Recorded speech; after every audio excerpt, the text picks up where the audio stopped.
देव भगवान की जय। प्यारे कृष्ण कन्हैया लाल की जय। प्रेम सागर श्रीमद् भागवत का एक अंश 72वां अध्याय।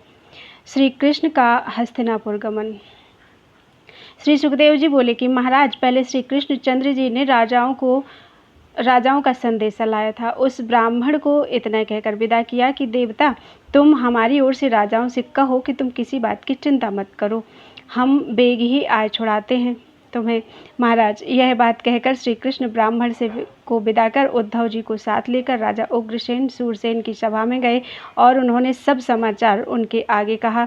वे सुन चुप हो रहे। इतने में उद्धव जी बोले कि महाराज, ये दोनों काज कीजिए, पहले राजाओं को जरासंध से छुड़ा लीजिए, पीछे चलकर यज्ञ संवारिए, क्योंकि राजसूय काम बिना राजा के और कोई नहीं कर सकता। और वहाँ 20 सहस्र नृप इकट्ठे हैं, उन्हें छुड़ाओगे तो वे सब गुणवान यज्ञ का काज बिना बुलाए कर जाकर करेंगे। महाराज, और कोई 10 दिशा जीत आवेगा तो भी इतने राजा इकट्ठे नहीं पावेगा। इससे अब हस्तिनापुर को चलिए, पांडवों से मिलकर जो काम करना हो सो करिए। राजा जरासंध दानी और गौ ब्राह्मणों को मानने और पूजने वाला है। जो कोई उससे जाकर जो मांगता है सो पाता है। वह झूठ नहीं बोलता है। उसमें 10 सहस्र हाथियों का बल है, उसके बल के समान भीमसेन का बल है। हे नाथ, जो तुम चलो तो भीमसेन को साथ ले चलो। मेरी बुद्धि में आता है कि उसकी मृत्यु भीमसेन के हाथ है। इतनी कथा कहकर श्री सुखदेव जी ने राजा परीक्षित से कहा कि हे राजा, जब उद्धव जी ने ये बातें कही तब श्री कृष्ण ने राजा उग्रसेन सूरसेन से विदा होकर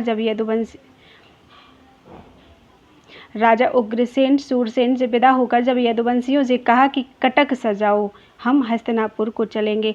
इस बात के सुनते ही यदुवंशी सेना साथ ले आए और प्रभु जी 8 पटरानियों समेत कटक लेकर साथ हो लिए और धूमधाम से चले चले हरि समेत हस्तिनापुर के निकट पहुँचे। इतने में किसी राजा ने युधिष्ठिर से जाकर कहा कि महाराज, कोई नृपति अति सेना लेकर बड़ी भीड़ भाड़ से आपके देश पर चढ़ाया है। आप बेग ही उसे देखिए, नहीं तो उसे यहाँ पहुँचा ही जानिए। महाराज, इस बात को सुनते ही राजा युधिष्ठिर ने अति भय खाए अपने नकुल सहदेव दोनों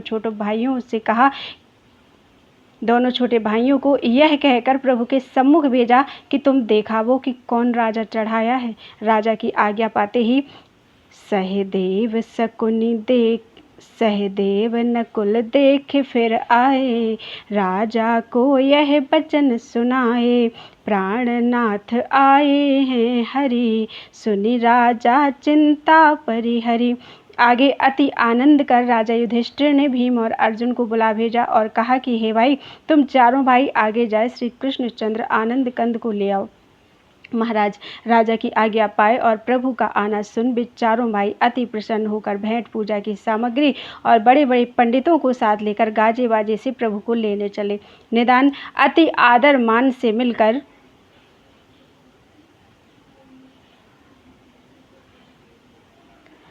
वेद की विधि से भेंट पूजा कर चारों भाई श्री कृष्ण जी को सब समेत नगर में ले आए। राजा युधिष्ठिर ने प्रभु से मिल अति सुख माना और अपना जीवन सफल जाना। आगे बाहर भीतर सबने सबसे मिल यथा योग्य परस्पर सम्मान किया और नैनों को सुख दिया। घर बाहर सारे नगर में आनंद हो गया। श्री कृष्ण चंद्र जी वहाँ रहे सबों को सुख देने लगे। बोलो वृंदावन बिहारी लाल की जय। 73वां अध्याय, जरासंध का वध। श्री सुखदेव जी बोले कि महाराज, एक दिन श्री कृष्ण चंद्र ऋषि मुनि ब्राह्मण क्षत्रियों की सभा में बैठे थे कि राजा युधिष्ठिर ने आय विनती करके सिरनाय के कहा कि शिव विरंची के ईश तुम्हारा ध्यान करते हैं सदा सुरमुनि ऋषि योगीश, मुनि योगी ईश्वर चकित ध्यावत, तिनके मन ही नेक नहीं आवत, हमको घर ही दर्शन दे तू, मानत प्रेम भक्ति के हेतु, जैसी मोहन लीला करी काहू पे नहीं जाने परी, माया में भूल्यो संसार, हम सो करत लोक व्यवहार, जो तुमको सुमिरत जगदीश, ताहि आपनो जानत ईस, अभिमानी ते हो तुम दूर, सत्यवादी के जीवन मूर। महाराज इतनी कहकर पुनि राजा युधिष्ठिर बोले कि हे दीन दयालु, आपकी दया से मेरे सब काम सिद्ध हुए, पर एक ही अभिलाषा रही। प्रभु बोले सो क्या? राजा ने कहा कि मेरा यही मनोरथ है कि राजसूय यज्ञ करूं, आपको अर्पण करूं। इतनी बात के सुनते ही श्री कृष्णचंद्र प्रसन्न होकर बोले कि राजा, यह तुमने भला मनोरथ किया, इससे सुर नर मुनि ऋषि सब संतुष्ट होंगे। यह सबको भोगता है और इसका करना तुम्हें सब कुछ, इसमें तुम्हें कोई कठिनाई नहीं होगी, क्योंकि तुम्हारे भाई अर्जुन, भीम, नकुल, सहदेव बड़े प्रतापी और बली हैं। संसार में अब ऐसा कोई नहीं जो इनका सामना करे। पहले इन्हें भेजिए कि ये जाएं, 10 दिशाओं के राजाओं को जीत अपने वश में करावें। पीछे आप निश्चिंतताई से यज्ञ करिए। महाराज प्रभु के मुख से इतनी बात निकली, त्यों ही राजा युधिष्ठिर ने अपने चारों भाइयों को बुलाए कटक देकर चारों के चारों ओर भेज दिया, चारों को चारों ओर भेज दिया। दक्षिण को सहदेव पधारे, पश्चिम को नकुल सिधारे, उत्तर को अर्जुन धाये, पूर्व में भीमसेन आए। आगे कितने एक दिन के बीच महाराज वे चारों हरि प्रताप से सारे द्वीप नौखंड जीत 10 दिशाओं के राजाओं को वश में कर अपने साथ ले आए। उस काल युधिष्ठिर ने हाथ जोड़कर श्री कृष्णचंद्र जी से कहा कि महाराज, आपकी सहायता से यह काम तो हुआ, अब क्या आज्ञा होती है? तब उद्धव जी बोले कि धर्मावतार, सब देश के तो नरेश आए, पर अब एक मगध देश का राजा जरासंध ही आपके बस का नहीं, और जब तक बस में न रहेगा तब तक यज्ञ भी करना सफल नहीं होगा। महाराज, जरासंध राजा बृहद्रथ का बेटा, महाबली, महाप्रतापी और अतिदानी धर्मात्मा है। हर किसी की सामर्थ्य नहीं जो उसका सामना करे। इस बात को सुनकर जो राजा युधिष्ठिर उदास हुए, तो श्री कृष्णचंद्र बोले कि महाराज, आप किसी बात की चिंता न कीजिए। भाई भीम और अर्जुन समेत हमें आज्ञा दीजिए, कह तो छल बल कर उसे पकड़ कर लावें, कह मार आवें। इस बात के सुनते ही राजा युधिष्ठिर ने दोनों भाइयों को आज्ञा दी। तब हरि ने उन दोनों को अपने साथ लेकर मगध देश की बाट ली। आगे पंथ में श्री कृष्ण जी ने अर्जुन और भीमसेन से कहा, विप्र रूप होए पुर पगधारिये, छल बल कर बैरी द्रुत मारिये। महाराज इतनी बात कहकर श्री कृष्ण जी ने ब्राह्मण का वेश किया। उनके साथ भीम अर्जुन ने भी विप्र वेश किया। त्रिपुंड किए, पुस्तक कांखों में लिए, अति उज्ज्वल स्वरूप, सुंदर रूप बन ठनकर ऐसे चले कि जैसे तीनों गुण सतरजतम देह धरी जात हों। कितने एक दिनों में चले चले मगध देश में पहुँचे और दोपहर के समय राजा जरासंध की पौर पर जाकर खड़े हुए। उनका भेष देख पौरियों ने अपने राजा से कहा कि 3 ब्राह्मण अतिथि कुछ वांछा किए द्वार पर खड़े हैं, हमें क्या आज्ञा होती है?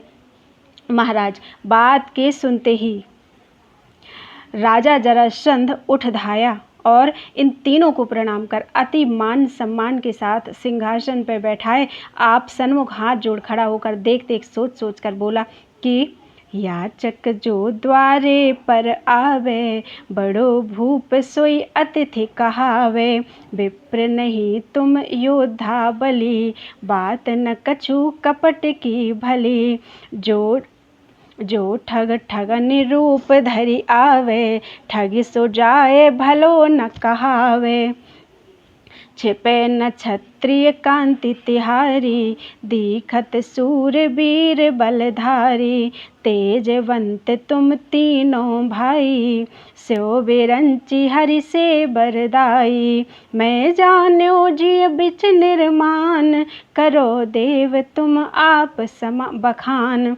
तुमरी इच्छा होए सो करो, अपवाचा ते नहीं मैं टरो। दानी मिथ्या कबहु न भाखे, धन तन सर्वस कछु न राखे।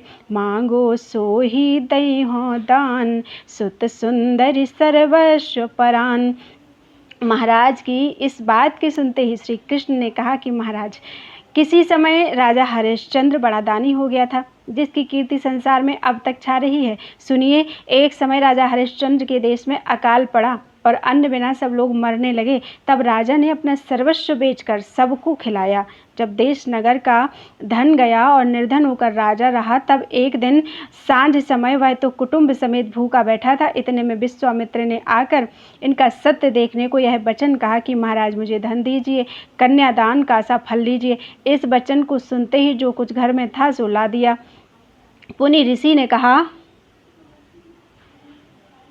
धर्ममूर्ति, इतने धन से मेरा काम न सरा, अब मैं किसके पास जाए मांगू? मुझे तो संसार में तुझसे अधिक धनवान धर्मात्मा कोई नहीं दृष्टि आता है। एक स्वपच नाम का चांडाल माया पात्र है, कहो तो जाकर धन मांगू, पर इसमें लाज आती है। ऐसे दानी राजा को याच, उसके क्या याचूं? महाराज, इतनी बात के सुनते ही राजा हरिश्चंद्र विश्वामित्र को साथ लेकर उस चांडाल के घर गए और उन्होंने उससे कहा कि भाई तू हमें 1 वर्ष के लिए गहने धर और मुनि का मनोरथ पूर्ण कर।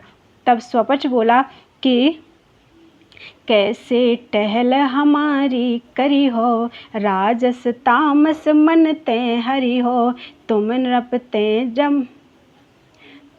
नृप तेज महाबलधारी, नीच टहल है खरी हमारी। महाराज, हमारे यहाँ तो यही काम है कि शमशान में जाए चौकी दे और जो मृतक आवे उससे कर ले, पुण्य हमारे घर बार की चौकसी करे। तुम्हें यह हो सके तो रुपए दूं और तुम्हें बंधक कर लूं। राजा ने कहा कि अच्छा, मैं वर्ष भर तुम्हारी सेवा करूंगा, तुम इन्हें रुपए दो। इतनी बात राजा के मुख से निकलते ही स्वपच ने विश्वामित्र को रुपए गिन दिए। वह लेकर अपने घर गए और राजा वहां उनकी सेवा करने लगे। कितने दिन पीछे कालवश हो राजा हरिश्चंद्र का पुत्र रोहतास मर गया। उस काल रानी मरघट में गई और ज्यों चिता बनाए अग्नि संस्कार करने लगी, त्यों ही राजा ने आकर कर मांगा।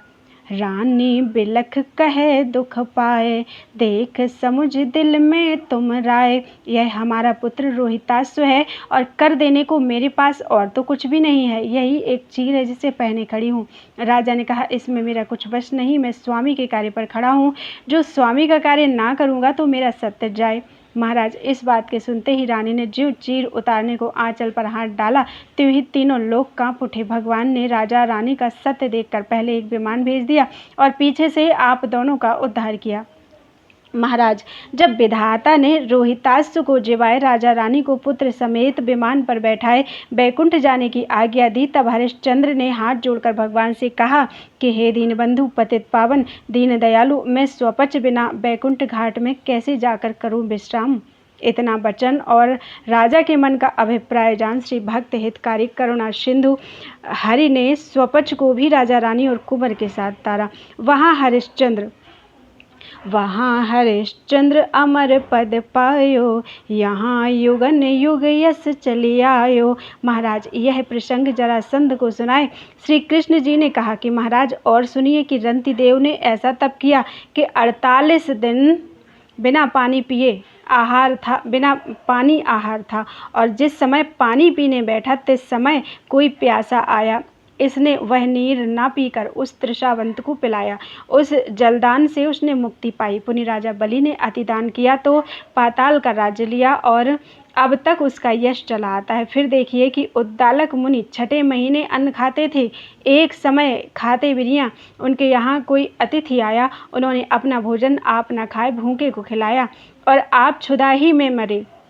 निदान अन्नदान करने से बैकुंठ को विमान पर चढ़कर गए। पुनि एक समय देवताओं को साथ लेकर राजा इंद्र ने जाए दधीचि से कहा, महाराज, हम वृत्तासुर के हाथ से अब बच नहीं सकते, जो आप अपनी अस्थि हमें दीजिए तो उसके हाथ से बचें, क्योंकि बिना तुम्हारे हाड़ के आयुध के वह न मारा जाएगा। महाराज, इतनी बात के सुनते ही दधीच ने शरीर गाय को चटवाए जांघ का हाड़ निकाल दिया। देवताओं ने लेकर उस अस्थि का वज्र बनाया और दधीच ने प्राण गवाए बैकुंठ धाम पाया। ऐसे दाता भय अपार, तिनको यस गावत संसार। हे राजा, यूं कहकर श्री कृष्णचंद्र ने जरासंध से कहा कि महाराज, जैसे आगे युग में धर्मात्मा दानी राजा हो गए हैं, तैसे अब इस काल में तुम हो।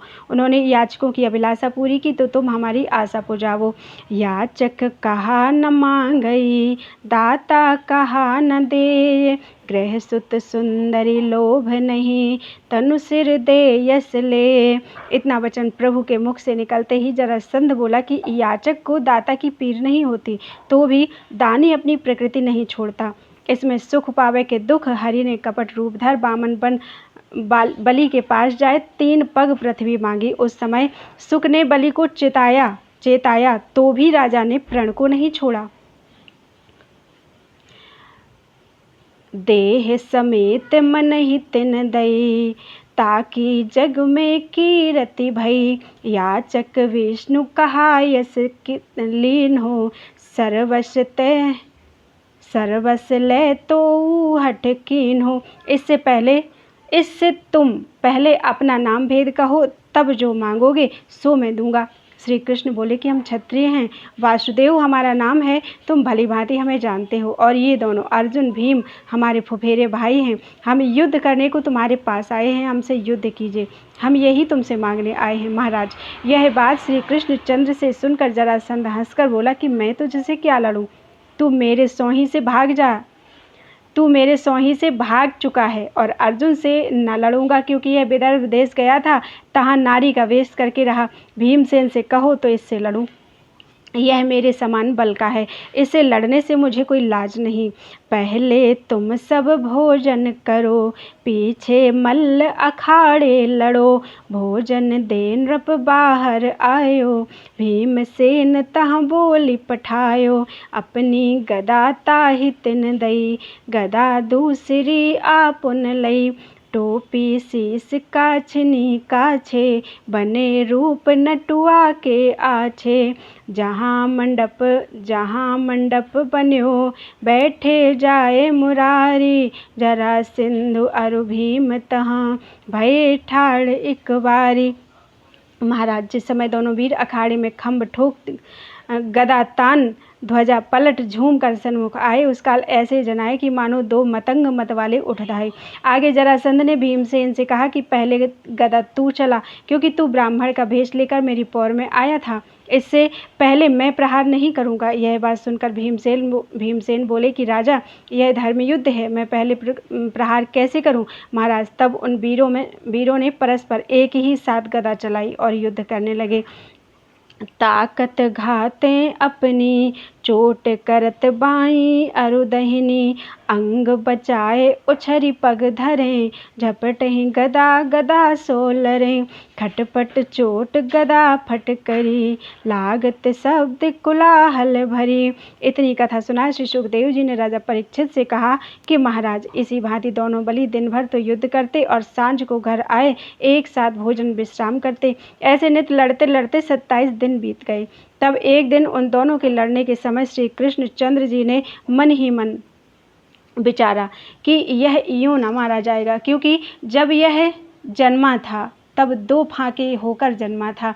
उस समय आए जरासंध का मुंह और नाक मूंदा, तब दोनों फाक मिल गई। यह समाचार सुन उसी समय उनके पिता बृहद्रथ ने ज्योतिषियों को बुला के पूछा कि कहो इस लड़के का नाम क्या होगा और कैसे होगा। ज्योतिषियों ने कहा कि महाराज, इसका नाम जरासंध हुआ और यह बड़ा प्रतापी, अजर और अमर होगा। जब तक इसकी संधि ना फटेगी तब तक यह किसी से नहीं मारा जाएगा।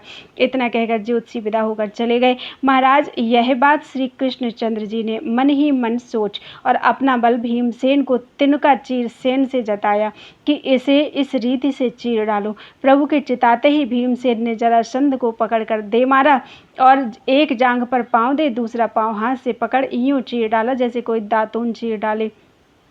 जरासंध के मरते ही सारे नगर में आनंद हो गया। उसी बिरिया जरासंध की नारी रोती रोती श्री कृष्ण के सम्मुख खड़ी होकर हाथ जोड़कर बोली कि धन्य धन्य हे नाथ, तुमने जो ऐसा किया कि जिसको सर्वस्व दिया उसका प्राण लिया। जो जन तुम्हें सुत वित्त मन देवे उससे तुम करते हो ऐसा ही स्नेह। कपट रूप कर छल बल कियो, जगत माए तुम यह यश लियो। महाराज जरासंध की रानी ने जब करुणा निधान के आगे हाथ जोड़ विनती कर यूं कही, तब प्रभु ने दयालु होकर पहले जरासंध को की क्रिया की, पीछे उसके सुत सहदेव को बुलाए राज तिलक देकर सिंहासन पर बिठाए के कहा कि पुत्र नीति सहित राज्य कीजो और ऋषि मुनि गौ ब्राह्मण प्रजा की रक्षा कीजो।